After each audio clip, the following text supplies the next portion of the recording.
네, 오늘 함께 은혜 받으실 하나님의 말씀은 고린도 후서 1장 23절, 24절 두 절 말씀입니다. 신약 287쪽에 있는 고린도 후서 1장 23, 24 두 절 말씀 제가 봉독해 올려드리겠습니다. 내가 내 목숨을 걸고 하나님을 불러 증언하시게 하노니 내가 다시 고린도에 가지 아니한 것은 너희를 아끼려 함이라. 우리가 너희 믿음을 주관하려는 것이 아니요 오직 너희 기쁨을 돕는 자가 되려 함이니 이는 너희가 믿음에 섰음이라. 아멘. 하나님 아버지 감사드립니다. 오늘도 귀한 주일로 교회로 예배로 인도하여 주신 은혜를 진정으로 감사드립니다. 지금 이 시간 저희들이 지난 한 주간 지었던 모든 죄악을 예수 그리스도의 십자가 아래 다 내려놓고 오직 저희들의 온 마음과 정성을 다하여 하나님께만 드려지는 예배를 통하여 하나님께서만 영광 받으시는 은혜의 시간으로 이 시간을 인도하여 주시옵소서. 모든 것을 감사드리오며 예수 그리스도의 이름으로 기도드리옵나이다. 아멘.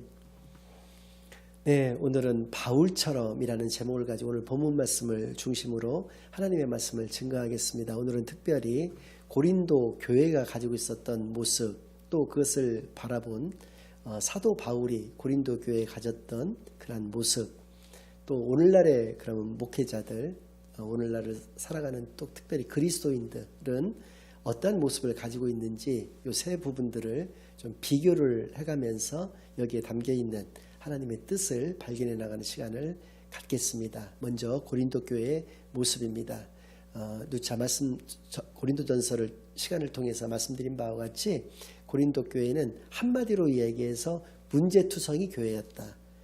다른 말로 표현한다면 비리의 백화점격인 교회였다. 이렇게 이야기를 할 수 있을 정도로 너무나 많은 문제가 있었습니다. 그 중에서도 가장 대표적인 문제점은 무엇이었냐면 그들에게 세례를 누가 주었고 어떤 사람이 더 마음에 드느냐에 따라서 그들이 파벌로 나뉘었다는 것입니다. 바울파, 무슨 게바파, 아볼로파, 그리스도파 등등의 그런 파들로 나누어졌다. 그래서 자기들이 힘을 가지고 그 교회를 장악하려고 하는 각 지체로서의 어떤 모습이 아니고 그렇게 세상의 어떤 힘의 원리가 교회에서 작용되는 것도 문제였지만 그보다 더 큰 문제는 무엇이었느냐, 그것을 서로 간에 이렇게 분쟁이 생기고 하는 부분들이 자기들끼리 그것을 해결하지 못하고 세상의 법정으로 끌고 가서 세상 사람들에게 덕이 되지 않고 본이 되지 못한 생활을 했던 것, 그런 모습을 가졌던 것이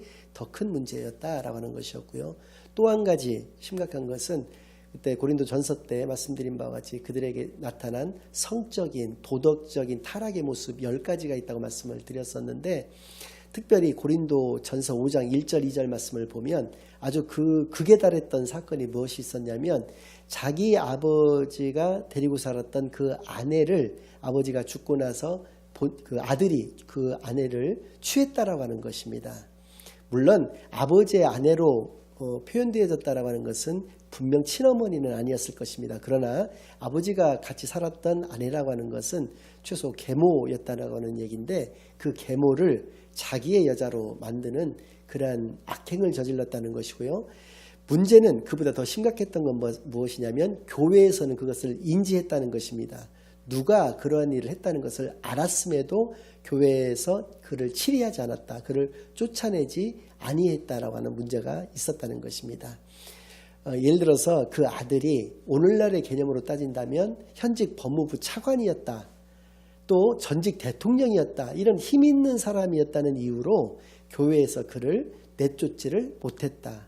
그러한 아주 패륜무도한 그러한 죄악을 저질렀어도 그를 쫓아내지 않았던 당시의 타락한 교회의 모습이 있었다라는 것이고요. 그 외에도 우상숭배라든지 신비주의라든지 이러한 여러 가지 문제점들이 너무나도 많았던 교회, 그것이 바로 고린도 교회의 모습이었던 것입니다. 그러면 사도 바울께서는 이 고린도 교회에 대한 어떠한 그 태도를 가지시고 어떤 마음가짐으로 임하셨는지 그것을 또 살펴볼 필요가 있겠는데요. 그것은 바로 4번의 편지와 최소 4번의 편지와 3번의 방문을 통해서 알 수 있다는 것입니다. 주 50년경에 제2차 전도여행의 끝 무렵에 당도했던 것이 그리스의 제2의 도시이자 항구 도시였던 바로 고린도였었습니다. 그곳에서 유스도라고 하는 사람의 집에서 1년 반을 머물면서 고린도 교회를 개척을 하시고 다른 지역으로 이동을 하셨던 것입니다. 그런데 이러한 문제점들이 그 고린도 교회에 발생했다는 것을 알고 디모데라든지 디도와 같은 그 제자들을 시켜서 최소 4차례의 편지를 보냈습니다. 근데 그 중에서 두 번째 보냈던 편지가 고린도 전서입니다. 첫 번째 보냈던 편지는 분실이 됐기 때문에 오늘날 남아있지를 않는 것이고요. 또 세 번째 보낸 편지도 그 편지를 통해서 이들이 좀 많이 회개를 하고 변화가 된 것은 사실이지만 완전히 그렇게 된 것은 아니었지만 어쨌든 간에 세 번째 편지를 보냈는데 그것도 분실이 됐고 네 번째 보낸 편지 그것이 바로 고린도 후서로서 우리에게 남아있는 것입니다. 이렇게 네 번의 편지와 또 3차 전도여행 때 또 방문을 하셨던 것이 세 번째 방문이었고요. 그 2차 전도여행과 3차 전도여행 사이에 이 교회에 너무나 많은 문제점으로 인해서 급히 부랴부랴 예정이 없던 방문을 했던 것이 두 번째 방문이었습니다.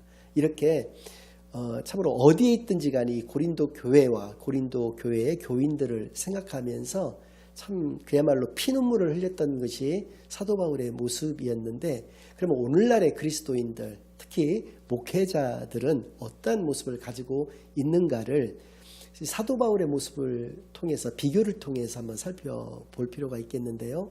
사도 바울은 고린도 교회의 교인들에게 어떠한 마인드를 가지고 그들을 대했느냐를 알아볼 필요가 있습니다. 성경 고린도 전서 4장 15절 말씀 속에 나와 있습니다. 제가 봉독해 올려드리겠습니다. 그리스도 안에서 일만 스승이 있으되 아버지는 많지 아니하니 그리스도 예수 안에서 내가 복음으로써 너희를 낳았음이라 라고 얘기하고 있습니다. 그렇습니다. 교회 안에는 가르치는 자는 많습니다. 복음을 깨닫고 그것을 잘 가르치는 사람은 많다는 것입니다. 그러나 아버지는 별로 없다는 것이죠. 그래서 일만 스승이라고 표현된 것은 만 명의 스승이 있었다는 것이 아니라 무수히 많은 스승들은 있다. 그러나 아버지가 없다라고 하는 것은 영의 아버지를 역할을 담당해 줄 수 있는 사람은 없다라는 표현인데요. 여기서 스승과 그러면 아버지라고 하는 그 역할과의 차이점을 한 4가지 정도로 한번 알아보겠습니다. 세상에 계시는 모든 선생님들은 오해가 없으시기를 바랍니다. 굳이 아버지하고를 비교를 하는 것이니까 여기에서 말씀드리는 스승의 모습이 꼭 스승의 모습의 전부는 아닐 것입니다. 아버지와 같은 스승님도 분명히 계실 거긴 하지만 굳이 제가 비교를 하는 것이니까요. 오해 없으시기를 바라겠고요. 첫 번째는 성경에 표현된 대로 스승은 학생에게 문제가 많으면 얼마든지 포기할 수 있다는 것입니다. 그러나 육신의 부치는 아버지는 그를 결코 끝까지 포기할 수가 없다는 것입니다. 포기하지 않는다는 것입니다. 이러한 차이점이 있고요. 두 번째로서는 물론 선생님도 그 학생 잘못되어가는 학생의 모습을 보면서 눈물로써 깊은 애정을 가지고 대하시는 분들도 많지만 아버지만큼은 아니다. 아버지는 정말로 자식의 어떤 모습을 보면서 특히 잘못된 모습을 보면서 많은 눈물로 또 많은 애정으로서 그를 대한다라고 하는 차이가 있습니다. 세 번째로는 이것도 역시 오해가 없으시기를 바라는데요. 선생님들은 월급을 받으신다는 것이죠. 보수가 그 일을 하시는 것에 따른 보수가 반드시 있습니다. 그런데 아버지라고 하는 것은 아버지 역할을 아무리 잘했다라고 해서 보수가 나오는 것이 아닙니다. 오히려 아무런 보수도 받지 않고 자기 목숨을 아까워하지 않고 자기 자식에게 줄 수 있는 존재가 아버지라고 하는 데서 차이점이 있다는 것이죠. 마지막으로 네 번째는 선생님들은 최종적인 목적이라고 할까요? 가르치는 그 목적이 어떤 성취에 있습니다. 그러니까 자기의 제자가 좋은 대학을 가기를 바란다거나 그러기 위해서는 공부를 잘하기 바라는 그런 어떤 성취의 목표가 있다는 것이죠. 그러기 위해서 선생님들은 날마다 열심히 공부를 하시는 분들입니다. 그러나 아버지는 아버지의 역할을 잘하기 위해서 공부를 하는 존재가 아니라 또 성취 목적적인 그런 삶을 살아가거나 자식들에게 바라는 것이 아니라 자식들이 잘 살기만을 바라는 것입니다. 잘 되기를 바란다는 것이죠. 그가 물질적으로 잘 되는 것을 풍요로운 삶을 살기를 바란다는 것이 아니라 한 사람의 인간으로서 사회인으로서 잘 살기만을 바란다는 것입니다. 그래서 아버지가 하는 것은 공부가 아니라 기도라는 것이죠. 그 자식을 위해서 날마다 기도해 준다라고 하는 것입니다. 간절하게 그가 잘 되기만을 소망한다라고 하는 데에서 스승과 아버지는 이렇게 차이가 있는 것인데, 바로 바울은 이러한 영의 아버지의 마음과 그러한 역할을 그들에게 감당하기 위해서 사셨던 분이라는 것이죠. 여러분들, 이게 쉬워 보이는 얘기 같지만 절대 쉽지가 않은 얘기입니다. 예를 들어서 다른 목회자들은 모르겠습니다만 저만 해도, 이래서 한 달 우리 교회 성도가 저에게 상처를 주는 것은 뭐 말할 것도 없거니와, 그래서 이번 달 임대료를, 교회 임대료를 제가 감당하지 못할 것 같다 그러면 굉장히 낙심됩니다. 거기서 상처가 되고요, 거기서 시험을 받습니다. 그러니까 하물며 성도가 저에게 어떤 상처가 되는 말을 한다거나, 갑자기 이제 제가 싫어서 교회를 다른 데로 옮긴다거나 그런다면 정말로 목회가 하기 싫어지는 그런 마음을 가져서는 안 되지만 인간인지라 가지게 될 것 같습니다.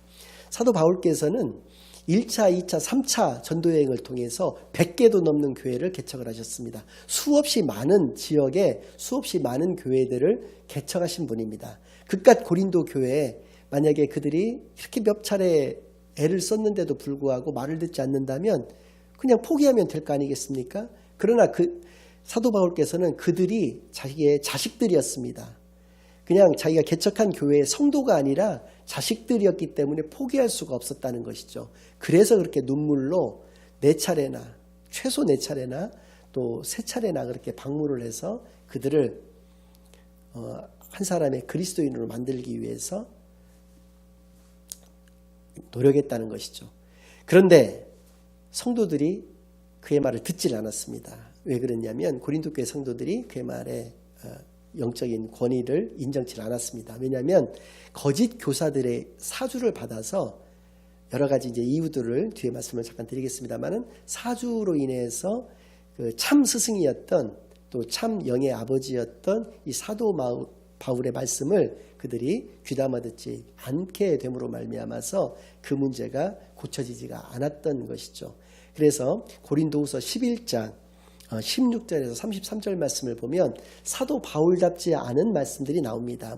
무엇이냐면 사도 바울께서 13권의 서신서를 남기셨다고 그랬잖아요. 지금 남아있는 게 13권의 서신서 중에서 사도 바울 자신에 대해서 가장 잘할 수 있는 성경이 고린도 후서입니다. 왜냐하면 사도 바울에 대해서 그렇게 설명을 하고 있기 때문에 그렇다는 것이죠. 요점을 좀 이야기를 한다면, 내가 부득불 너희들에게 자랑할 것이 있다는 것입니다. 거짓 교사들 마냥 내가, 이건 그리스도께서 나에게 원하시는 것도 아니고 또 내 자신도 이것이 원하는 것은 아니지만 그들의 논리대로 내가 얘기를 한다면 내가 너희들한테 자랑할 것이 이것이다 라고 하면서 이야기를 시작을 하는데요. 그 성경 말씀 안에 저 같으면 예컨대 이런 것을 자랑할 것 같았습니다. 그 내용을 읽기 전에요. 예를 들어서 저는 대학을 예를 들어서 전체 수석으로 졸업을 했습니다. 한 몇천 명이 졸업을 하는데 그 중에서 탑이었다라고 한다면 자랑할 만하지 않겠습니까? 내가 이런 사람인데 내가 이렇게 너희들에게 가르쳤는데 다른 그 거짓 선생들의 말을 어떻게 너희들이 들을 수 있느냐, 이런 얘기 할 수 있잖아요. 근데 그런 식이 아니었습니다. 또 두 번째로, 저는 대한민국 남자라면 누구나 가는 군대를 일반적으로는 다 병으로 갔다 오는데 저는 장교로 갔다 왔습니다. 그것도 육군 보병에서 아주 좀 힘들게, 그렇게 또 남들보다도 길게 군대 생활을 했습니다. 장교 출신이라는 거 자랑할 수 있지 않겠습니까? 또 제대 후에는 그 남들이 다 가기를 동경하는 은행에 들어가서 10년 동안 뱅커로서 그렇게 또 생활을 했습니다. 이런 것들을, 인간적인 육신적인 이런 부분들을 자랑할 것 같았는데 그가 자랑했던 것은 딱 3가지가 있었습니다. 첫째는 자신은 그리스도인이다라는 것을 자랑을 했고요. 두 번째는 그리스도인이었기 때문에 자신은 모진 고난 속에서 살 수밖에 없었다는 것을 자랑합니다. 세 번째는 자신은 그 고난 가운데에서 얼마든지 엎어질 수도 있었던 약한 사람이었다라는 것을 자랑한다는 것이죠. 제가 앞서서 말씀드렸던 이 자랑과 지금 사도 바울께서 자랑하시는 이 자랑의 격이 같습니까? 전혀 다른 격을 가지고 있습니다. 사도 바울께서 자랑하시고자 했던 것은 자신이 그리스도인이었다라고 하는 것이죠. 제가 몇 가지만 여러분들에게 읽어드리도록 그렇게 하겠습니다. 고린도 후서 11장 16절로 33절까지인데요. 22절부터 제가 쭉 이렇게 시간 되는 데까지 읽어드리겠습니다. 그들이 히브리인이냐 나도 그러하며 그들이 이스라엘인이냐 나도 그러하며 그들이 아브라함의 후손이냐 나도 그러하며. 여기까지는 자랑은 아닙니다. 같다는 것입니다. 그들이 히브리인이라면 나도 히브리인이고 그들이 이스라엘이라면 나도 이스라엘인이고 그들이 아브라함의 후손이라면 나도 아브라함의 후손이다. 다 이스라엘인이라고 하는 말을 이렇게 애둘러서 이렇게 여러 차례로 나누어서 표현한 것 뿐이고요. 23절부터가 이제 자랑인데요. 그들이 그리스도의 일꾼이냐 정신없는 말을 하거니와 나는 더욱 그러하도다. 내가 수고를 넘치도록 하고 옥에 갇히기도 더 많이 하고 매도 수없이 맞고 여러 번 죽을 뻔하였더니. 두 가지가 나오죠. 하나는 그리스도인이시다는 진정한 그리스도인이죠. 왜냐하면 부활 승천하신 예수님을 직접 만나서 그리스도인이 됐기 때문에 그렇습니다. 예전에 그리스도인들을 핍박했던 자에서 그리스도를 만난 이후로 온전한 그리스도인으로 변화가 되는 삶을 살아갔던 사도 바울이었기 때문에 이러한 자랑을 할 수 있었다는 것입니다. 두 번째는 그것으로 인해서 고난을 받았다는 것입니다. 계속 이어지고 있습니다. 유대인에게 40에서 하나 감한 매를 5번 맞았으며 195대를 맞았다는 얘기인데요. 40대를 다 맞지 않았던 것은 왜냐하면 당시의 법으로서 그랬습니다. 40대 이상을 맞게 되면 죽으니까 40대에서 하나 감한 매까지가 최고로 때릴 수 있는 그 형벌이었거든요. 이것을 5차례나 맞았다는 것입니다. 한 차례를 맞았던 게 아니라 또 3번 태장으로 맞고 그 가죽 책찍 같은 거 있지 않습니까? 책찍으로 맞은 걸 태장으로 맞았다는 표현을 한 것이고요. 한 번 돌로 맞고 그냥 이게 간단하게 돌로 맞고라고 했는데 고린도 전서 때 말씀드리지 않았습니까? 루스드라라고 하는 로마서 때 말씀드렸구나. 루스드라라고 하는 곳에서 돌에 맞아서 사람들이 다 죽은 줄 알았습니다. 그래서 성 밖으로 던져놨는데 거기서 살아난 것이죠. 그것을 그냥 한 번 돌에 맞고 이렇게 간단하게 이야기를 한 겁니다. 3번 파선하고 일주야를 깊은 바다에서 지냈으며 그냥 배 안에서 지냈다는 게 아니라 널빤지에 의지해서 일주일 동안 표류하고 다녔다는 얘기입니다. 여러 번 여행하면서 강의 위험과 강도의 위험과 동족의 위험과 이방인의 위험과 신의 위험과 강야의 위험과 바다의 위험과 거짓 형제 중에 위험을 당하고 또 수고하여 애쓰고 여러 번 자지 못하고 줄이고 목마르며 여러 번 굶고 춥고 헐벗어 놀아. 이 고난을 계속 당했다는 것입니다. 그리스도인이었다는 이유로. 그리고 이외의 일은 고사하고 이제 다 차치하자 이겁니다. 다 이야기해놓고 이제 차치하자고 하시는데 어쨌든 간에 고사하고 아직도 날마다 내 속에 눌리는 일이 있으니 곧 모든 교회를 위하여 염려하는 것이라. 어떤 교회입니까? 고린도 교회를 지금 빗대서 이야기하는 겁니다. 내가 그렇게 수없이 많은 교회들을 개척을 했고 또 수없이 많이 죽을 고비를 넘겼지만 그러니까 우리 식으로 따지면 산전수전을 다 겪었지만 너희들이 가지고 있는 그 문제를 생각할 때마다 내가 가위에 눌리는 것처럼 답답하고 잠을 이루지 못하고 눈물로 밤을 지새운다 이런 얘기거든요. 누가 이렇게 할 수 있습니까? 아버지가 이렇게 한다는 것이죠. 누가 약하면 내가 약하지 아니하며 누가 실족하게 되면 내가 애타지 아니하더냐. 내 약한 사람이라는 겁니다. 그래서 니들이 약하면 나도 약하고 니들이 실족하면 나도 실족하고 그렇다는 것입니다. 내가 견딜 수가 없다는 것이죠. 내 마음이.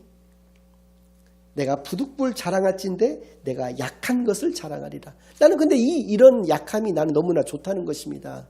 예수 그리스도와 같이 이 땅에서 약하게 살아간다는 거, 약한 자를 들어서 강하게 쓰시는 하나님의 원리대로 내가 살아간다는 것이 너무나도 감사하다는 것입니다. 너희들을 사랑하기 때문에 내가 약해질 수밖에 없다는 이것이 너무나도 감사하다고 분명히 이야기를 해주는 것이죠. 이것을 통해서 우리가 알 수 있는 게 무엇입니까? 정말 위대한 것이 무엇입니까? 개척교회로부터 시작해서 대형교회를 만들어 놓은 것이 위대합니까? 여러 성도들이 열광적으로 참여하는 그런 설교를 할 수 그런 설교자가 위대한 사람입니까? 혹은 목회자다운 외모나 음성을 가지고 있다고 해서 위대한 것입니까? 통장에 너무나도 빵빵한 수백억이나 되는 잔고를 가지고 있다라고 해서 위대한 것입니까? 빽빽한 명함이 그를 위대하게 만듭니까? 그의 놀라운 그 스펙이 그를 위대하게 만듭니까? 아니라는 것입니다. 한 가지밖에 없다는 것입니다. 나는 그들의 영의 아버지다라는 것이죠. 영의 아버지가 위대한 것이다라는 것입니다. 그걸 분명히 우리에게 말씀해 주신다는 것이죠. 그리고 나서 또 여러 가지로 또 설명을 하고 있는 것이 뭐냐면 자비랑 선교를 하셨다는 거예요. 그러니까 그때도 말씀드렸지만은 그 브리스길라와 아굴라 이 부부와 함께 천막을 기워서 그것을 만들어서 파는 그런 일을 하셔서 그것을 통해서 자기가 먹고 살 것을 벌어가면서 선교하셨다는 거예요. 근데 이것을 고린도 교회 가짜 교사들은 뭐라고 얘기하냐면 바울이 당당한 것이 없으니까 사례비도 못 받았던 거 아니냐 이런 식으로 얘기한다는 거예요. 그리고 우리가 어떤 문헌에 따르면 사도 바울을 이렇게 6가지로 묘사하는데 총 7가지인데 한 가지는 나중에 말씀드리고 6가지 이렇게 표현하고 있습니다. 그는 첫 번째 체구가 작고 대머리이고 안짱다리이고 다부지게는 생겼는데 눈썹과 눈썹이 맞붙었고 코가 너무나 크다. 이렇게 외모적으로 형편이 없다는 것이죠. 그렇게 표현을 했지만 7번째가 뭐냐? 그러나 그는 은혜가 충만한 사람이었다. 그리고 부기를 해줍니다. 뭐라고? 어떤 때는 사람으로 그가 보였지만 어떤 때는 천사와도 같았다라고 이야기를 한다는 것이죠. 모든 사람이 그를 인정했다는 것입니다. 은혜가 외모는 볼품없고 형편없었지만 그는 은혜가 충만한 사람이었다. 이렇게 했다는 거죠. 또 하나 성경에도 나오는 말씀인데 그는 몸도 약하고 그렇지요. 눈은 확실히 안 좋았습니다. 여러 가지 또 다른 질병들도 있었을지는 모르겠지만 하여튼 몸도 굉장히 약하고 말도 어눌하였다 이렇게 표현되어 있습니다. 그러나 또 뭐라고 되어 있습니까? 편지는 무게가 있고 힘이 있었다 이렇게 얘기합니다. 편지는 무엇입니까? 글입니다. 글은 생각의 어떤 농축이라고 볼 수 있죠. 집약이라고 볼 수 있지 않습니까? 그래서 말은 실수할 수 있지만 글은 여러 번 자기가 써놓고도 지울 수도 있고 감수할 수도 있기 때문에 무엇입니까? 글은 거의 실수라는 것이 없는 것이죠. 그 사람의 사상이라든지 그 사람의 이제 사도 바울 같은 경우는 신앙을 너무나도 잘 알 수 있는 것이 바로 글 아닙니까? 그것은 무게가 있고 힘이 있었다라고 얘기를 합니다. 그러나 그가 오늘 본문 말씀은 그 내용입니다. 고린도에 내가 가겠다 말하면서 가지 않았던 이유가 무엇이냐? 그것은 내가 내 목숨을 걸고 하나님을 불러 증언하게 하노니 내가 내 목숨까지 걸고 하나님을 증인으로 세워도 내가 되는데 내가 다시 고린도에 가지 아니한 것은 너희를 아끼려 합니다. 아꼈기 때문에 안 가셨다는 것입니다. 즉 아꼈다는 것은 무엇입니까? 가면 싸우게 되지 않습니까? 거짓 교사들하고도 싸우고 여러 가지로 파로 이렇게 나눠져 있는 그 사람들하고도 싸워야 되는 그런 것이 싫었다는 것입니다. 그래서 안 갔다. 그리고 나서 우리가 너희 믿음을 주관하려는 것이 아니에요. 여기서 주관하다는 로드입니다. 내가 너희들의 믿음의 주인 되고자 한 것이 아니다라는 것입니다. 다만 오직 너희 기쁨을 돕는 자가 되려 함이니 이는 너희가 믿음에 섰습니다. 너희가 믿음에 섰기 때문에 나는 너희들을 서포트하는 역할, 도와주는 역할을 담당할 뿐이지 너희들의 주인이 돼서 너희를 끌고 가고 싶은 생각은 없다라고 말씀해 주셨다는 것이죠. 그래서입니다. 목사가 주인인 교회는 망하는 교회라는 것이죠. 목사가 돕는 역할을 하는 교회는 그것은 언젠가는 부흥하는 교회라는 것입니다. 양적인 것을 의미하는 게 아니라 질적인 부흥을 이룰 수 있는 그런 교회라는 것이죠. 영혼을 살리는 교회가 된다는 것이죠. 그러니까 결국은 교회가 바로 세워지기 위해서는 리더가 바로 세워져야 되는 것입니다. 이 원리는 세상도 마찬가지죠. 대통령을 바로 세우면 나라가 바로 쓸 수가 있는 것이죠. 교회도 마찬가지라는 것입니다. 교회가 바로 서기 위해서는 목회자가 바로 서야 되는 것이다. 그러니까 어떠한 목회자가 바른 목회자냐? 바울 같은 목회자가 우리가 올바른 목회자다 이야기할 수가 있다는 것이죠. 그래서 오늘 제목이 바울처럼이었습니다. 바울과 같은 목회자는 어떤 목회자냐? 3가지가 오늘 있었죠. 첫 번째는 겸손한 목회자. 두 번째는 한 영혼을 내가 한 조직이나 어떤 큰 것을 사랑하는 목회자가 아니라 한 영혼을 사랑하는 그러한 목회자. 또 마지막으로 3번째는 내가 주인 되고자 하는 목회자가 아니라 내가 돕는 자의 역할을 감당하는 그러한 리더가 바울과 같은 리더, 올바른 리더라는 것을 우리로 하여금 알게 하여 주시는 것입니다. 그러나 실제는 어떻습니까? 이러한 리더들을 사람들은 멸시합니다. 무시합니다. 우리는 그러한 신앙생활을 하는 것이 아니라 온전한 그리스도인으로서 주 안에서 모든 고난을 감사함으로 내가 약한 것을 감사함으로 여기며 살아가는데 부족함이 없는 저와 여러분이 되시기만을 예수 그리스도의 이름으로 간절히 축원합니다. 아멘. 이제는 우리 주 예수 그리스도의 은혜와 아버지 하나님의 극진하신 사랑과 성령 하나님의 내주인도 역사 교통하심이 사도 바울과 같이 겸손하며 한 영혼을 지극히 사랑하며 내가 주인 되는 것이 아니라 내가 돕는 자로서 살아가기로 다짐하고 결심하고 돌아가는 모든 사랑하는 주의 자녀들의 머리 위에와 그들의 가정 위에 이제로부터 영원까지 항상 함께 있을지어다. 아멘.